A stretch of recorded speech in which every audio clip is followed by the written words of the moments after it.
He's taught millions worldwide how to become rich. Now, best-selling author and financial expert Robert Kiyosaki reveals the financial secrets of the rich with you. See how Robert's simple formula for personal wealth can transform your life and put you on the path to true financial freedom. 60 Minutes to Getting Rich begins right now.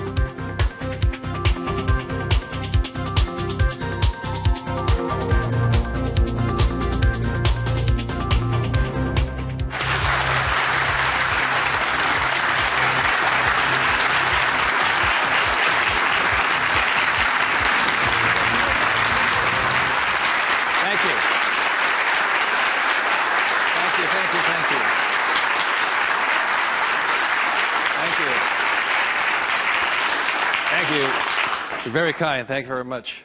First of all, thank you for coming here this morning, and some of you came some great distances. I remember every time I do a talk, I'm always worried that people won't show up, and so my ego couldn't handle the blow. So thank you for showing up, and I'll do my best to be of some value or entertainment today.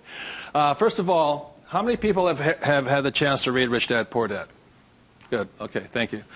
For those who haven't had a chance to read the book, I'll give you a quick background on the story. Rich Dad, Poor Dad is a true story, and it's based upon my two dads. My real dad was the head of education for the state of Hawaii, a very smart man. He was the boss and things like that when I was in school. And my rich dad was my best friend's father. And my best friend's father was a man who didn't finish school. He dropped out of school at age 13. But ultimately became one of the richest men in the state of Hawaii. Self-made, did it on his own, and stuff like that. So Rich Dad, Poor Dad is a true story of what two fathers tell their two sons, my best friend and I, about the subject of money. And as the the positioning statement of the book says, what the rich teach their kids about money, that the poor and middle class do not. And as we all know, for the most part, we learn very little to nothing about the subject of money in school. And so what we learn about money oftentimes is handed down from parent to child. And those are the ideas that we have relative to the subject of money. So my rich dad was a man who, he was my best friend's father, like I said, when you look at the white sand beaches of Waikiki and the hula girls and the palm trees, my rich dad was the guy that owned the land underneath the hotels. And my poor dad, I call him my poor dad, although he was a high-paid government official, and I do mean high-paid. He made a lot of money. In fact, he made much more money as far as a salary and paycheck goes than my rich dad. And so the story is really what my rich dad taught me as compared to my poor dad. And so what we're going to be going over today are some additional ideas and thoughts and information that may assist you in getting wealthier, easier, quicker. How many people would like to get wealthier, easier, and quicker? Good. Thank you. So in contrasting them, most of us have heard, like my poor dad, very middle-class man, smart man, but he had middle-class ideas when it came to money and values. And he always said, son, our house is an asset, and it's our largest investment. And my rich dad would say, here I'm 9 years old. I go, okay, I got it, Dad, I got it, right? And then I would go over to my rich dad's house, and I would say, my dad just said our house is an asset and our largest investment. And my rich dad would say, well, that's why your old man's not rich, is because your house is not an asset, and if it's your largest investment, you're in really big trouble. And that's when the contrast that started to hit me. And then my poor dad always said, do you think money grows on trees? And his favorite words were, I'd say, Dad, let's buy this. He goes, I can't afford it. And my rich dad said he forbade his son and I from ever saying the words, I can't afford it. He said, the moment you say you can't afford something, it becomes true. So the power of the spoken word or your thought has the ability to become what you think is real in the world. So if you say, I can't afford something, that becomes your real world or reality. And what my rich dad said instead was, instead of saying I can't afford it, simply say, how can I afford it? Or in school, a lot of times, I'd say, hey, Dad, guess what? I'm going to be a millionaire. He goes, you can't do that. And my rich dad said, never say you can't do something. Ask yourself, how can I do it? And he said, and just in the switching of those words, if you say, how can I afford it, your mind opens up to the possibility. And your mind then has to go to work. This is your single most powerful tool you have is the brain. But if you say, I can't afford it, then the thing goes to sleep and it sits there, goes dormant, and doesn't have to do any more work. You're the one who's doing the work then. So those are some of the subtle, differences. My poor dad, the school teacher, the head of education, always said to me, he says, son, go to school, get good grades, get a safe, secure job, high-paying job, and work hard. And my rich dad said, that's a good idea if you want to work hard all your life. He says, but if you want to get rich, you have to learn how to have money work hard for you so you don't have to work for it. And you also have to learn to buy companies. Don't be the guy applying for the job, be the guy that's handing out the job. But I want to give you something I rarely say to people, is that there was 3 main points that I think made a difference in my life. And point number 1 is that I realized very early on in life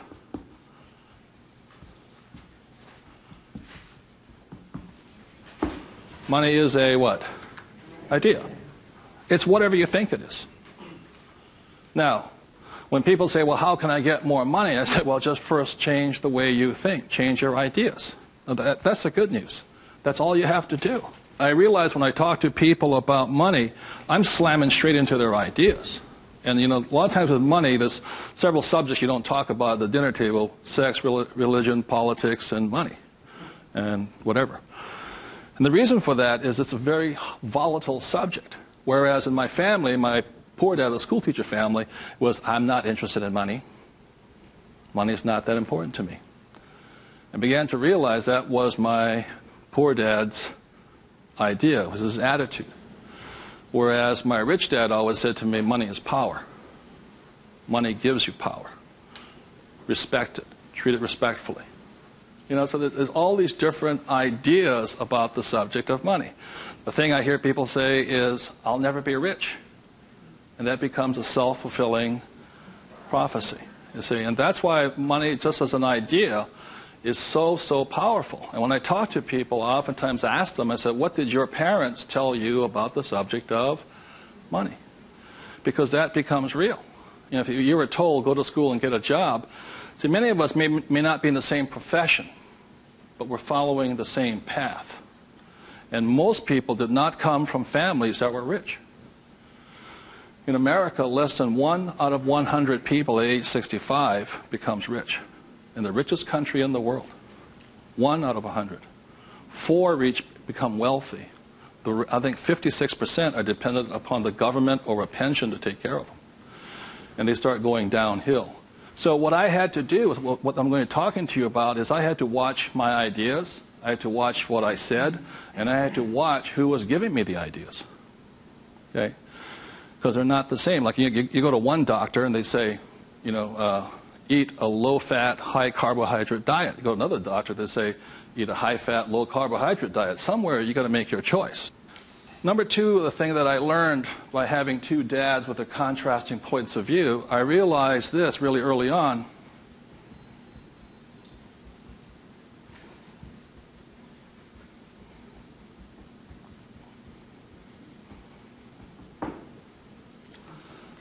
I realized that money doesn't make you what? Rich. Because my poor dad made more money than my rich dad. So I think one of the biggest mistakes we've been going into is a lot of times people actually think if I win the lottery, then I'll be rich. Or if I go to Vegas or gamble or my luck changes, then I'll be rich. It has nothing to do with it.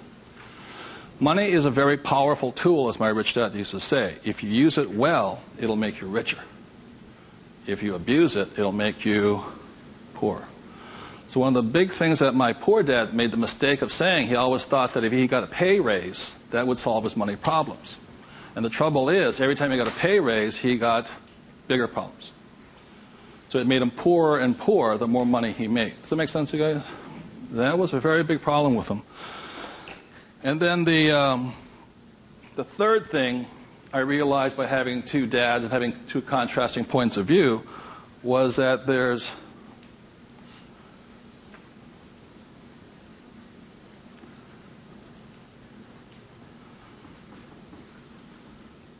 Two kinds of money problems. One problem is not enough money. The other problem is too much money. And they're both problems. And the thing that I say to people is this, that, like I think most people think they're real special. I'm the only one with money problems. Well, the reality is everybody has money problems. Everybody. Every single person. Every company has money problems. Every country has money problems. Every government has money problems. Everybody has a money problem. What makes you rich or poor or middle class is how you challenge or handle the problem.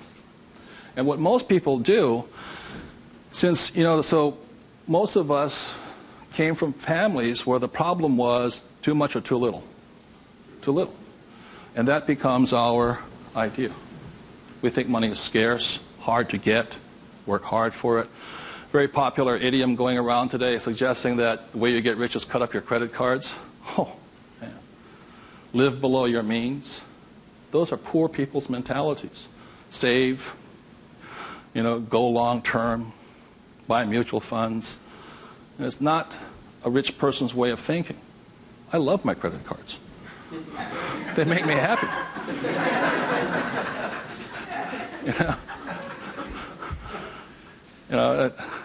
I drive, it says, drive a cheap car. I don't look good in a cheap car. I don't feel good. Now, the point I'm making here, again, there's poor, middle class, and rich. And very early on in my life, I really realized that being poor and struggling did not look good on my face. I did not like it. But I grew up in a family that if you were rich, the idea was that you were crooked, evil, not caring, inhuman, not generous, and all that stuff. So if I said I want to be rich, then I went against my family's values. It was tough having that. Now, the other thing I saw was that by my rich dad managing his money well and becoming a business owner and an investor, that he got richer and richer and richer. Then he had a different kind of problem. His problem was too much money. And my rich dad said to me when I was about 18 or 19 years old, he said, son, there's two kinds of problems. Not enough, or too much. Which one do you want? And at that point,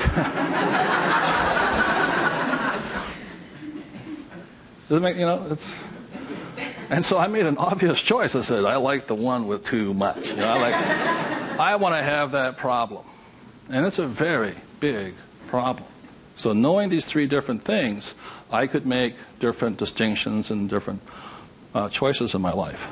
The big point I want to make today is that money comes down to fundamentally a choice. That's all it is.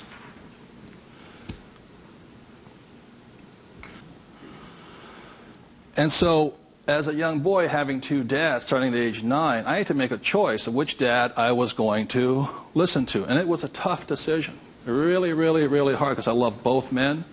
Both men were big men.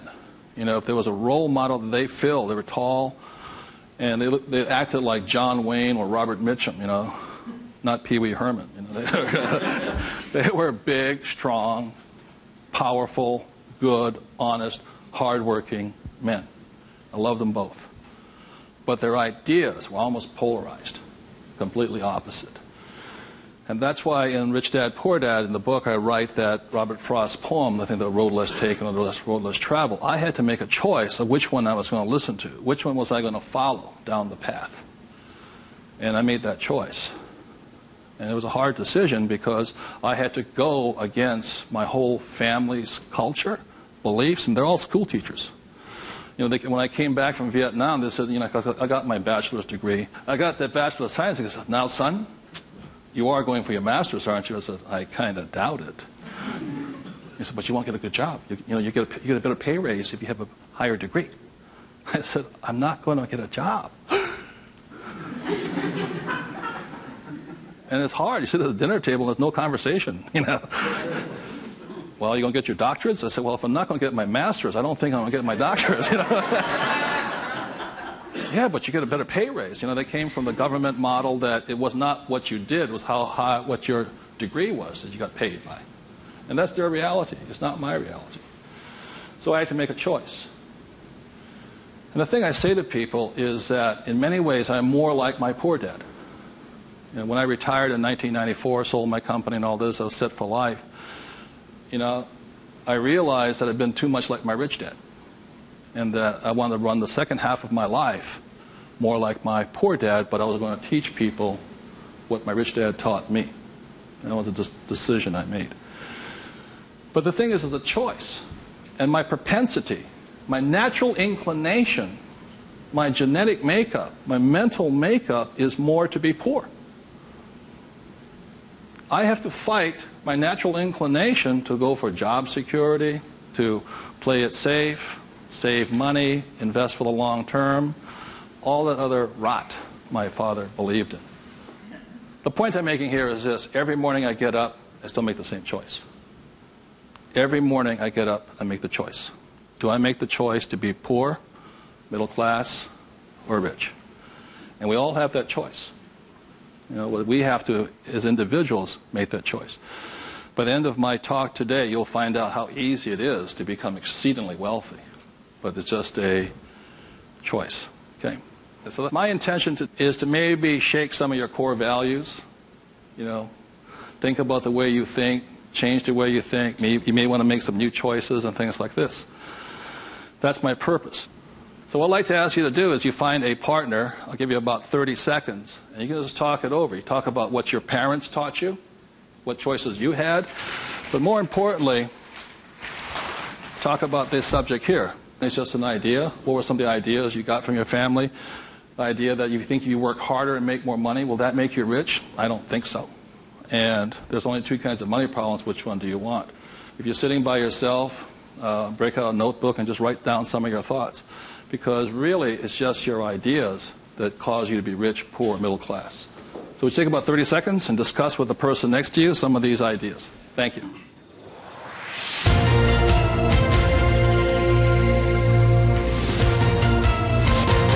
The main point of the book, Rich Dad, Poor Dad, for those who have not read it, so this is book number 1. The main message and the point is the importance of financial literacy. Can you read a financial statement?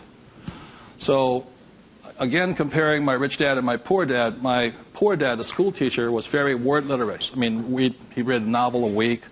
He read constantly. And he used to say to me, you know, readers are leaders and leaders are readers. I said, good. And I go see my rich dad, who didn't read that much. He says, but the difference between your father and I is I can read numbers. So so Rich Dad, Poor Dad is very simply about the numbers.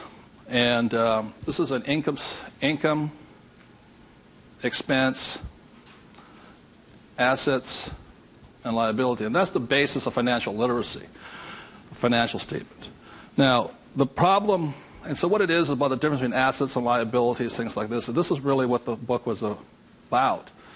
You know, the thing about asset, my father would say our house is an asset, and my rich dad would say it's not, because very simply assets, according to my rich dad, asset will put money in your pocket whether you work or not.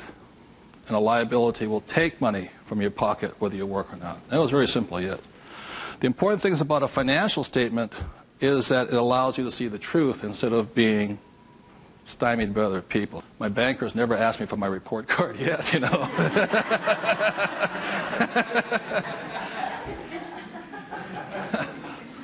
And what your banker asks for is your what? Financials. Because what a banker wants to see is your financial intelligence, not your academic intelligence. And both are important. Academic intelligence is important, you know, forever. But so is financial intelligence. So what my rich dad said, your financial statement is your report card once you leave school.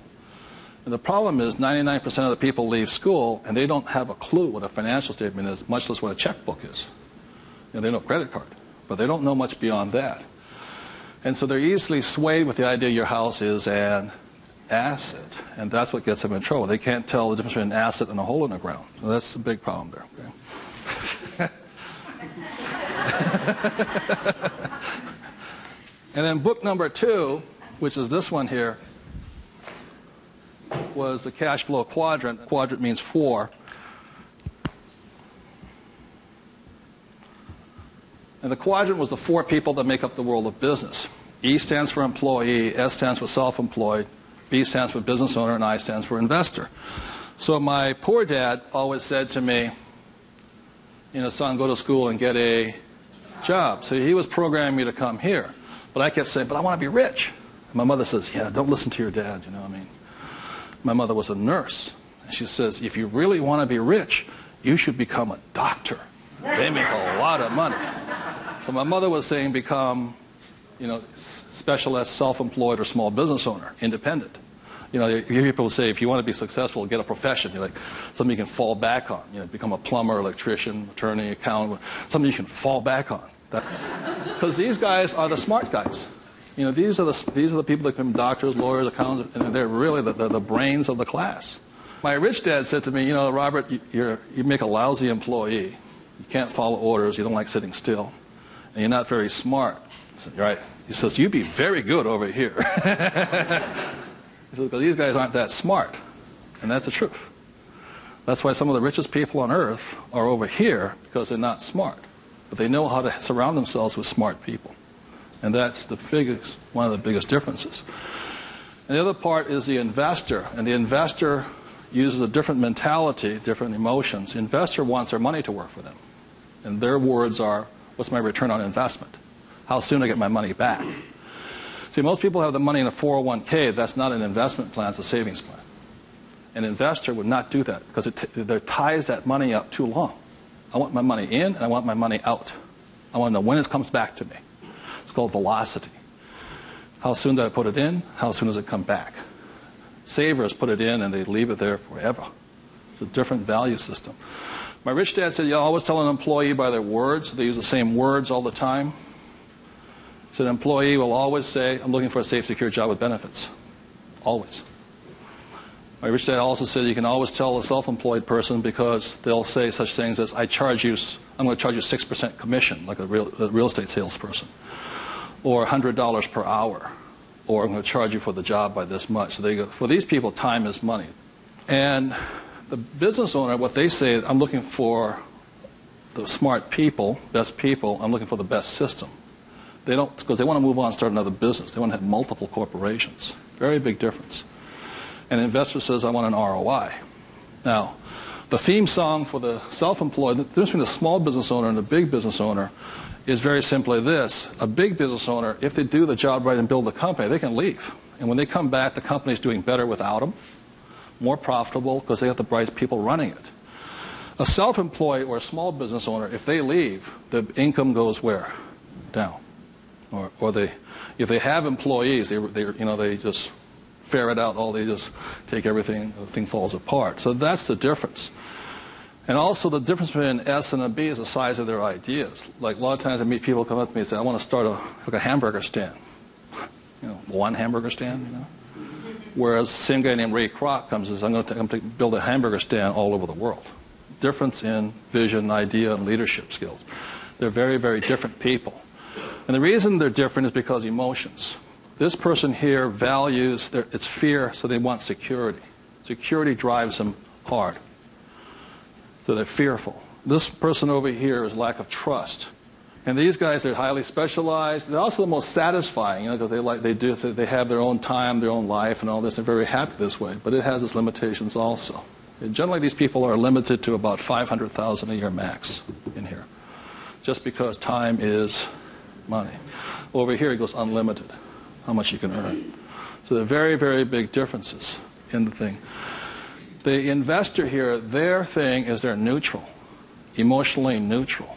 In other words, what that means is they don't care if you're winning or losing. When somebody says, I go to somebody, the stock market's going to crash. But mutual funds get wiped out. They're not neutral. They're reacting. A true investor doesn't care if the market goes up or the market comes down because they're going to make money either way. That's an investor. They really do not care. They know that losing is part of winning. It's called money management, how well you do that and all this. Very, very neutral. And this person over here, the emotion is patience. You have to be patient. These guys want to get paid now.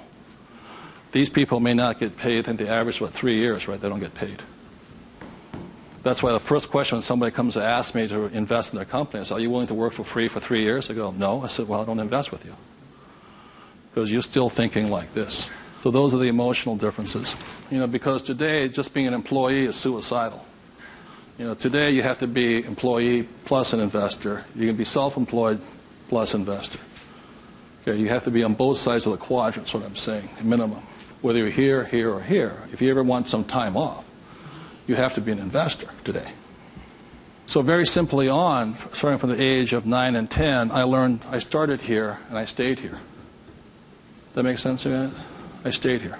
Because this is my money working hard for me, so I don't have to work hard for money. It's a different point of view. They're very, very different. The rich have the best investments, number one, because they have money. People say, how do you find the deals? Get rich. Because if you have money, they come find you. It's really simple.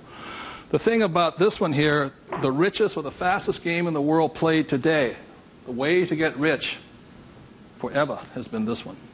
I talk about in this book how my rich dad went and bought one of the best pieces of white sand beach in Hawaii. And I said, how did you afford that? He wasn't making any money. He didn't have a job. He wasn't this. He says, how do you afford the best piece of beach in Hawaii? He says, personally, I can't afford it. See, none of these people could afford it either. It was about $10 million. Individually, you cannot afford it, but your business can afford it. It's one of the biggest secrets of all. So the reason I started here and learned to build businesses so I could invest. So I can take down bigger and bigger properties by this. Individually, I cannot do that. I don't earn enough money as an individual, but my company can. So the thing about the third book, which is Rich Dad's Guide to Investing, is called the 90-10 Rule of Money. The 90-10 Rule of Money very simply says is that 10% of the people always make 90% of the money, always. That's a very big part of it. And a big part of the investment book is how do you take your idea, build a business around it, and take your business public. So the reality, as I know, is every single one of you sitting out there in the audience, you have an idea that can make you exceptionally wealthy beyond your wildest dreams. Every one of you is creative enough to have an idea. The trouble is, when you went to school, they didn't train you to be a business owner. They trained you to be an employee, working for the rich. What the rich have the ability to do is take their ideas and create massive businesses out of them. So you have your business, which does your investing for you. And the tax laws are written in your favor investing through a business. That's how the rich get rich, because they pay less in taxes, very simply because they invest through the B and I quadrants. Investing from here, the laws are written against you here. In America, 1943 was the Current Tax Payment Act, which made anybody who was an employee could not pay themselves first. Government gets paid first. If you get a pay raise, government gets a pay raise. Forever. Forever. You make $1 million, you still pay more in taxes, incrementally. 1986, they passed the Tax Reform Act of '86. All doctors, accountants, attorneys, and the laws were changed against them. But they never changed the laws for the rich, because this is how the rich have gotten rich, by owning corporations and businesses. And that's been in effect since 1215, which is the signing of the Magna Carta. So ever since the thing is, you have to know, you want to get rich, you have to play by the rules of the rich, because the rich make the rules. And for the last thing I want to say about taxes is this. If you're an employee, the tax laws is that your financial looks like this. If you're a business owner, your financial looks like this. And the big difference here is this, is as an employee, your first line item expense is tax. If you're a business owner, it's the last. That is the biggest loophole ever. And that's why the rich get richer. They can take their money that comes in here and goes in here, and these guys, the money comes in and goes there. Very big difference. Okay. So would you take 30 seconds and discuss whatever you have heard so far? Thank you very much.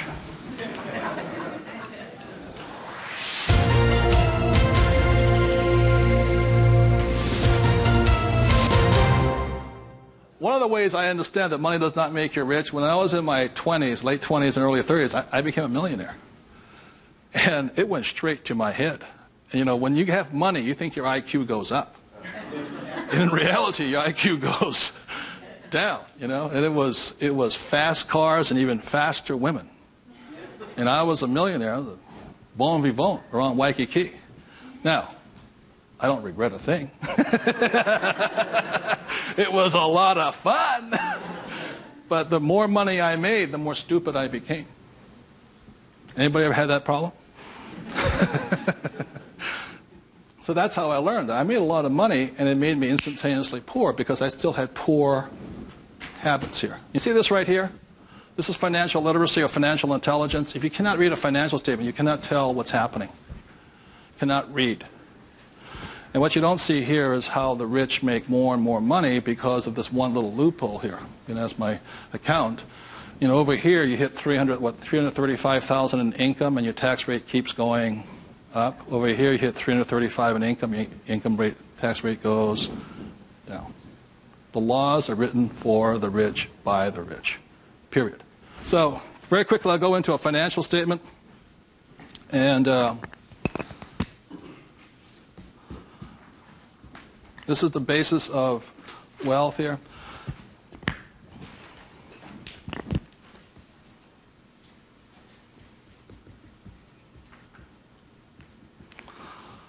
So what happens to most people is they say their house is an asset and all this. My rich dad said, your house is not, whether a house is an asset or not, has nothing to do with this thing here. It has to do with the most single important word in business, and that word is called, what's the word? Cash flow. It's cash flow determines it. So, very simply, when I was 9 years old, my rich dad said an asset is something that flows money into your pocket, and a liability is something that takes money from your pocket. Just because your banker or your accountant says your house is an asset doesn't mean it's an asset. So when I read a financial, I see something listed here, and then I see whether it lodges up here. Now, if it doesn't lodge up here, then it must be going this way. It's going out the expense with no income. Does that make sense, you guys here? That's a very simple way of looking at it. Now, taking it one step further, this is where the confusion sets in, is very simply because if you buy a house for, let's say, $100,000, and you get an $80,000 mortgage on it, you put $20,000 down, the problem is your house is listed both asset as well as liability, and that's where the confusion starts. It's listed in both sides, and that's the problem. So the thing here is this, and by the way, the word mortgage comes from the French word mortir, which means death. You know, so that means you're engaged until you're dead with the house, and it's staggering. So let's say you buy this little green house here. Okay. The way you know it's an asset or liability is, let's say I use it as a rental property, and after paying all taxes, you know, taxes, insurance, and expenses, and all this stuff, I make $100 a month. It shows up over here under income of $100 a month. Now, if let's say I have a tenant who trashes the place, doesn't pay me rent, takes me years to evict the bugger, immediately that house becomes a what? Liability. So the house can be either asset or liability. But it's not because it's an asset or liability listed here. What determines if it's an asset or liability is income and expense. So what makes a person struggle financially is that what they do is they go out and buy a house, and they call it an asset. So you have a house mortgage over here. You buy a car, you call it an asset. You buy yourself a Gucci suit, that's called an asset. You get a gold watch, it's an asset, and all this. But they're really what? Liabilities. And so what happens is, I can tell if a person's rich or poor or middle class very simply by reading the financial. I can look at the financial and see this. If money's coming in and money's going out, this is the cash flow pattern of a poor person. It's not how much money you make. It's how you spend your money. I know a doctor here in Arizona, he makes over $500,000 a year. But he spends $525,000 a year. It comes in and it goes what? Out. He thinks like a poor person. Okay. The average middle-class person, because they have a job and the bankers like people with jobs and all this, they get all this stuff. This is their cash flow pattern. They have huge long-term liabilities. They're illiquid. Okay? And this is the cash flow pattern of the great middle class who think they're rich. My rich dad said, just because you live in a big house, have a nice car, and wear nice clothes, doesn't mean you're rich. You could be broke, more poor than the poor person. So the difference for me was that I spent my life learning how to acquire assets, so I don't need a job. The object was never to work for money. It was to learn to acquire assets that put money in my pocket, either stocks, bonds, real estate, businesses. So this is the cash flow pattern of the rich. The way to find out how rich you are is this. Let's say you're married, husband and wife. If the two of you stop working, what happens? See, if my wife and I stop, income still keeps coming because it's not dependent upon us working. The average person, all their assets, they realize if they stop working, are really liabilities. As my rich dad said, assets feed you if you stop working, liabilities eat you. And the reason they can't stop working is because the liabilities eat them. So the definition of wealth is how long can you survive without working? And it's measured in days or years in time. So when I retired in '94, my wealth was infinite. In other words, I always had more than enough money coming in that was greater than my expenses. And that's a way of thinking. Would you please take 30 seconds to discuss that thing on cash flow? It's cash flow that determines if you're rich or poor, okay? Thank you.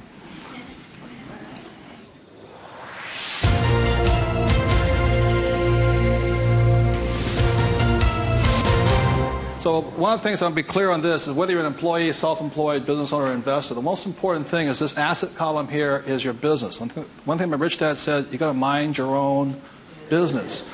When you become an employee, you mind somebody else's business. You're self-employed, you're oftentimes helping somebody else's business.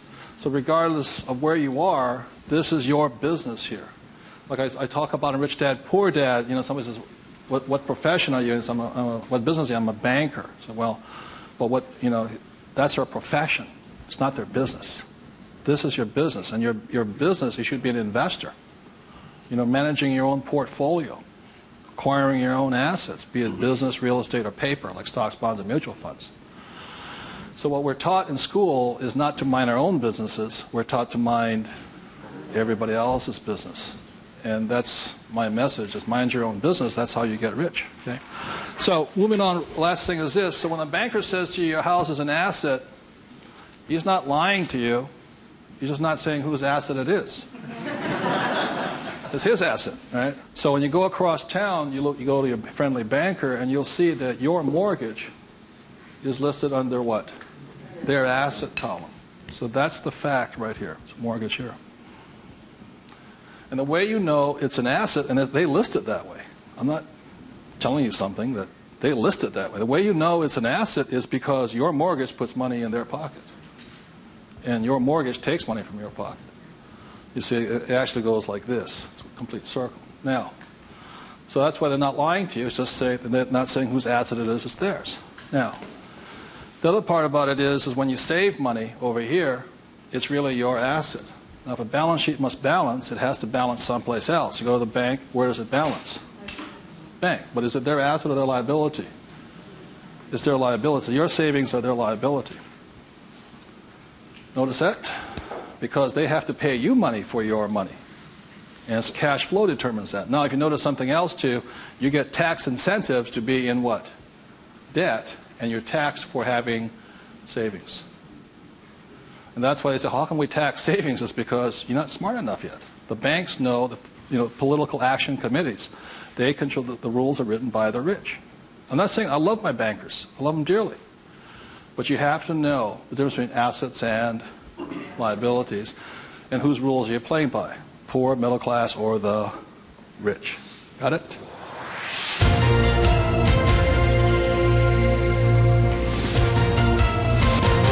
I'm going to talk about a subject that's getting nearer and dearer to many of my peers' hearts lately.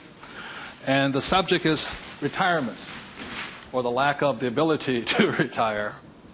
So I said the way I retired early has to do with the issue of this.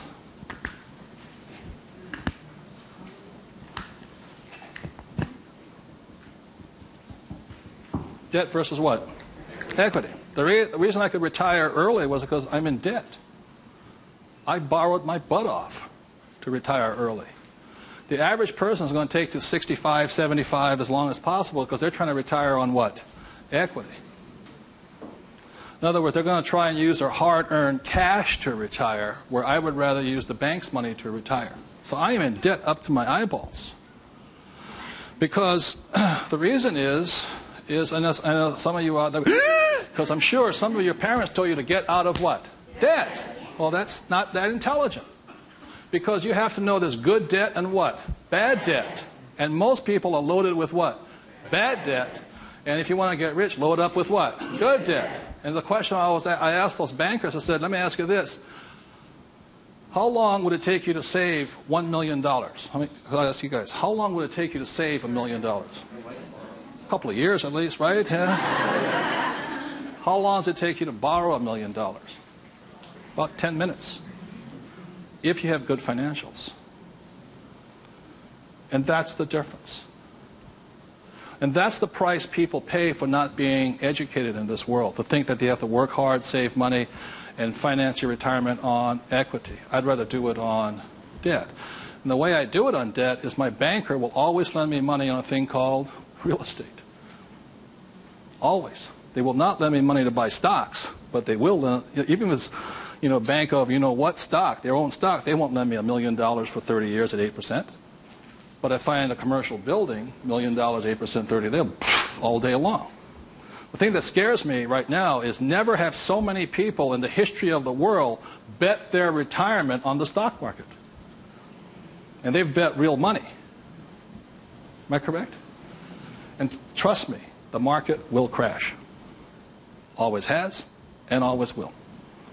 Now, those taking deep breaths right now, it's because you're not, because that should be good news. Because if it crashes, that's when you get rich. But the people who have been trained to think of playing it safe and all this, they're going to be in terror. Completely different point of view. So the point I'm making here is this. One of the reasons I wanted to get educated, understand cash flow, play the game, was just so I could borrow money faster. When my poor dad always said to get out of debt. Debt was bad. So I just called, I just called my broker down the street here. I said, I need 2.4. He says, come in and sign the paperwork. That was it. 2.4 million, just sign. Now, because I can take that money and make 10 million out of it, the average person will go on vacation with it. Or buy a big house, or buy a boat. It's called fiduciary responsibility. If you can prove you know how to manage your money and you have the good financials, plus you have a couple of million in cash, they'll lend you all the money you want. Because they know my problem is too much money. And the reason I buy real estate is because I get more tax breaks. The real estate is a game of the rich, not paper. It's a really interesting world. So what I'm going to go into is how you can get to the point where you don't, I'm not recommending just go out and borrow today, especially if you have no education. I spent 40 years getting here to the point where I can call my broker up. Before, 10 years ago, I'd call them up and they'd laugh. How much do you want? Well, I took that as a feedback that I had to improve my financials. Does that make sense to you guys here? To the point where they would say yes. So the difference between my poor dad and my rich dad was this. My poor dad always said, get a high-paying what? Job. Big mistake. Because the trouble with a high-paying job is you get taxed. So my rich dad said, so was my poor dad, high-income job. That was the key to success. That's a very middle-class, pedestrian point of view. The rich know this. It's not how much money you make. It's how much money you keep. You've got to keep it. It is not how much you make. It's how much you keep. It's called the income to expense ratio. In other words, how much drops to your bottom line. Does that make sense to you guys here? Yes. How much drops?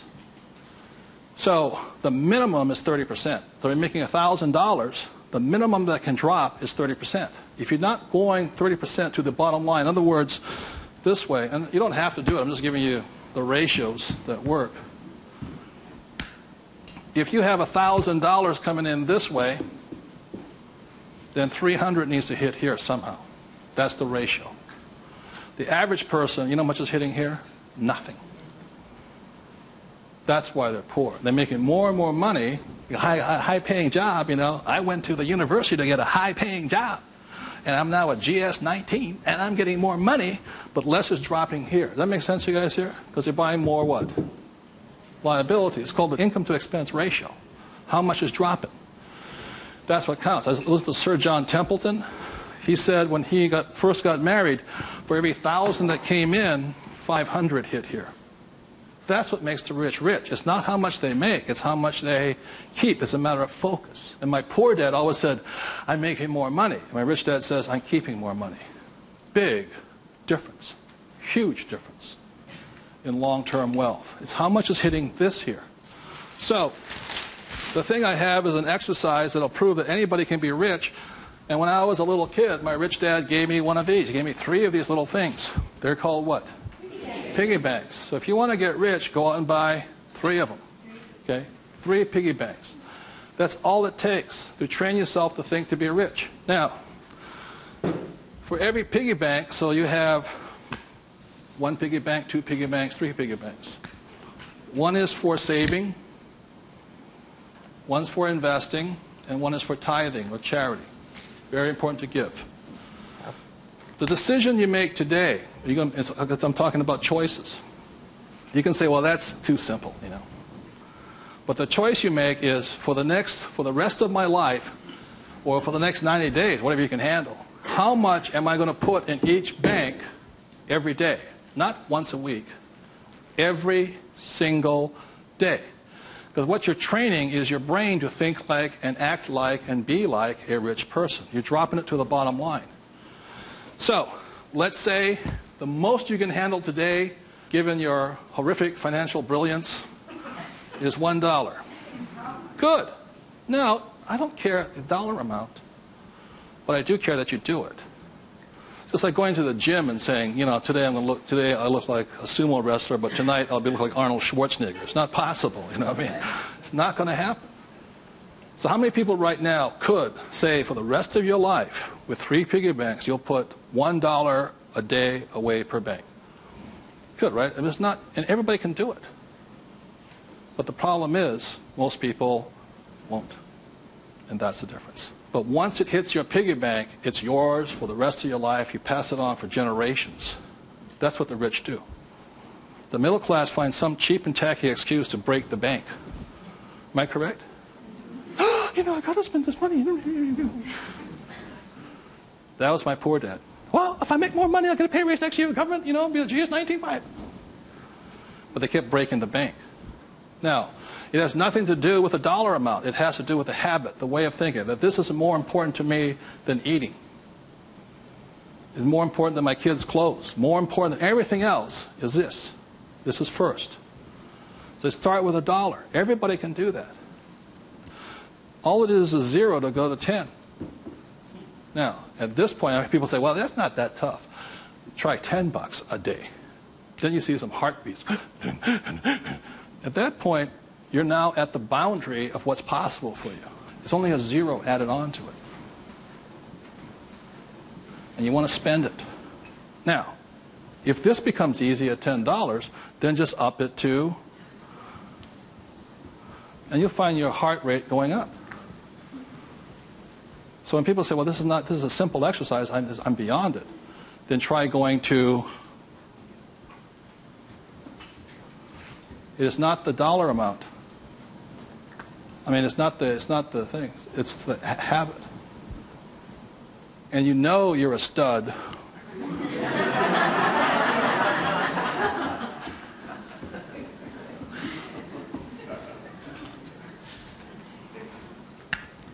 This never spent. This is what your mad money is. You buy your properties and stocks and bonds, mutual funds with. You can afford to lose this if necessary, but you never lose this one. And you tithe your church or charity of your choice. Now, I give to the charity that I would like to support, but I don't have the time to support. So you put your money where your body would be. Does that make sense to you guys here? My rich dad gave it to his church. My poor dad gave nothing. He says, when I have the money, then I'll give it. That's why he was poor. the next point here is that my rich dad always believed in job security. My poor dad, job security. And my rich dad believed in financial security. So the way you get financial security is, again, via these three things. This is the basis of it. Savings, investing, tithing. So the way you get financial security is start with this, and then I start investing with this. Does that make sense? My investing account, this is when I have my fun. I play with that money. So the deal here is this, whether you're buying a business, real estate, or paper, the ratio is this. You can ask my wife the question. For every, somebody says, well, I don't have any money. How do I get some money? I said, start with that, the 3 piggy banks. Well, how do you find a nothing down deal? The reason they want a nothing down deal is because they got nothing to put down, right? And that's the most risky thing you should do. You can only take a nothing down deal when you have a lot of money to put down, because it's too risky. I can take a nothing down deal because I got the money to cover it in case it goes bad on me. But the point here is this, how I got my experience, how I can find a deal is this. You can ask my wife this. For every one property I buy, how many properties or businesses or stocks do I analyze? 100. That's the ratio. Before I buy one piece of property, I will analyze a minimum of 100 properties. If I don't buy one property in that 100, I start all over again. It's 100 to 1 is the ratio. That's how I find a deal. Not only that, is when I had no money, what was I doing? Still analyzing a deal. It's 100 to 1 before you can find one deal. And people come, I went with a ride with a realtor and we found one property and we bought it. I said, how many did you look at? Just that one. That's an idiot, not an investor. They have no clue. The way you want to find out the market trends, the ups and downs, the ins and outs, is you got to analyze 100 deals. Out of that 100 deals, you put in offers on 10. Because 90 are bad. But in the practice of analyzing the deal, you get smarter. I learn more. I learn something from each deal I look at. Of the 10 I invest in, or I put offers in, I might get 3 accepted. Now, this comes from my friend Dolph DeRoos, who's a real estate genius. He says, if this number is like 6, what does that mean? You're offering too much money. That means you're not being tight enough. You've got to screw it down a little bit more. It gets down to nobody accepting you're too tight. So you want to keep it in this ratio. Of that, you'll buy one property. When people say, how did I get my education? I got my education evaluating deals. I estimate to this day right now, I've looked at over 50,000 deals. That's how I got smart. Instead of going to work, I look at deals. If I'm buying a business, the ratio is the same. 100, 10, 3, 1. If I'm buying a stock in a company, I've got 100 companies, same ratio. Everybody can do that. Does it cost them any money? No. Not at all. It's free. When I go on vacation with my wife, Kim, she knows where I'm going to wind up. It's a real estate office or a brokerage office because it's a habit. So this is what gave me financial security, and what my poor dad focused on was what? Job security. He had no assets when he lost his job. Okay? 30 seconds, please discuss that ratio. 50,000 properties I've looked at now.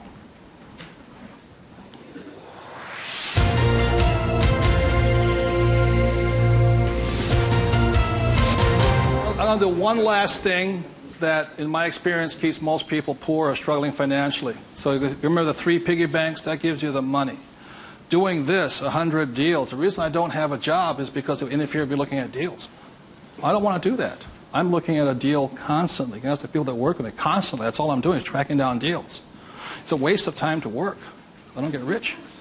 So that's the thing. The second part is most people don't have the time to spend the time to get rich. They're too busy working for the money. And the third part is most people say it's risky or it's fearful or they chicken out. They see a deal. Even if they see it, they back out. And I've seen so many people do it. And the reason for that is because if this is an iceberg, okay, Most people, they say, I'm going to get the 3 piggy banks, I'm going to look at 100 deals, but it comes time to put the money, we call go hard on the dollar. Got to go hard. If this is your conscious mind, let's say, this is your what? Subconscious. Money, sex, politics, religion. This thing takes over.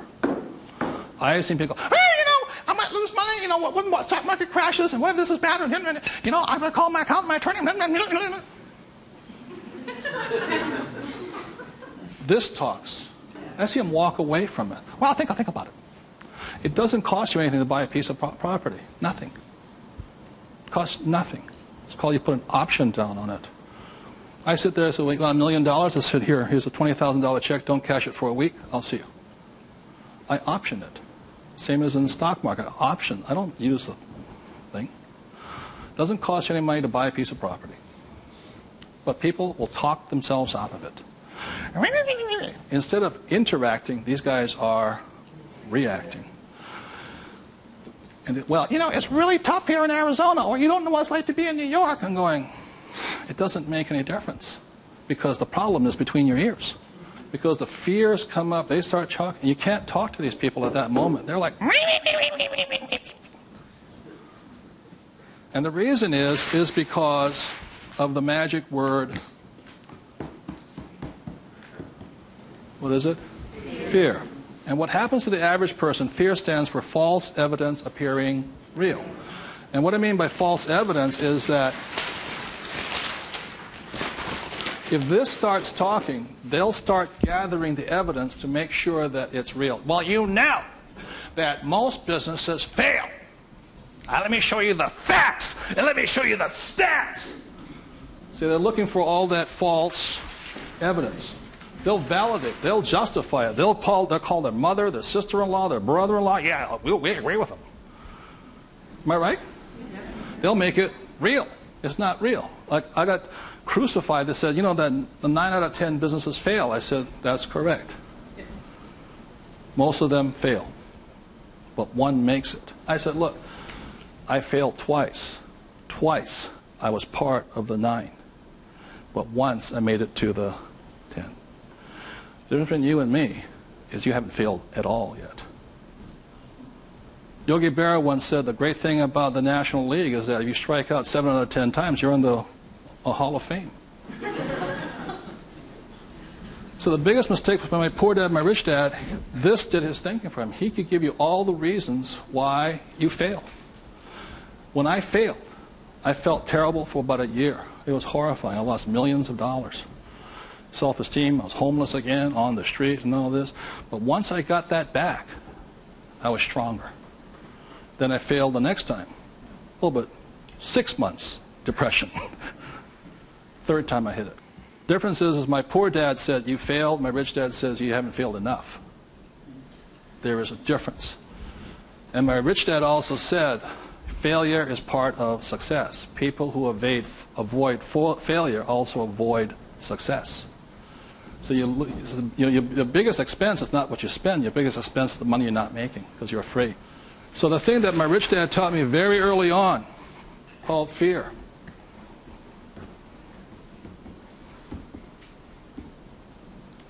Fail early and fail responsibly. Look, if you know you're going to fail, do it now. Don't wait. Because each time you make a mistake, you get smarter if you do it responsibly. So the thing that I do is when I fail, I go, like I said to my investors a couple of 4 years ago, I said, I need to raise $3 million. The chances are we're going to fail. And if you can't handle the $50,000 shot, don't put your money in here. There's a good chance I'm going to fail on this one. So people left the room, and I got more money because I was forthright with them. I said, if I lose it, I'll tell you I lost it, and I'll tell you the next deal. But failure is part of the process. So the thing that I say to people is fail early, correct, but fail small. The first deal my wife and I did when we got back into real estate was a $45,000 deal, $6,000 down. If we failed, we would have got smarter than somebody who didn't fail at all. But we didn't. So we pushed the boundary, going bigger and bigger, hoping to fail. Well, everybody's avoiding failure. I'm hoping to fail because I'm going to get smarter. I open my mind up. I ask people for their advice. I synthesize the data, make my own decision. But I live and die. If I make a mistake, I own this. I apologize. I blew it. I made a mistake. This is what I learned. Continue on. So I want to thank you all for being here. The thing I want to leave you most with is that every morning, as a 9-year-old boy, which who was going to listen to? It was a choice, rich dad or poor dad. Every morning I get up and I still make that choice. Who am I going to listen to? And I hope you make your choices for yourself. Thank you very much.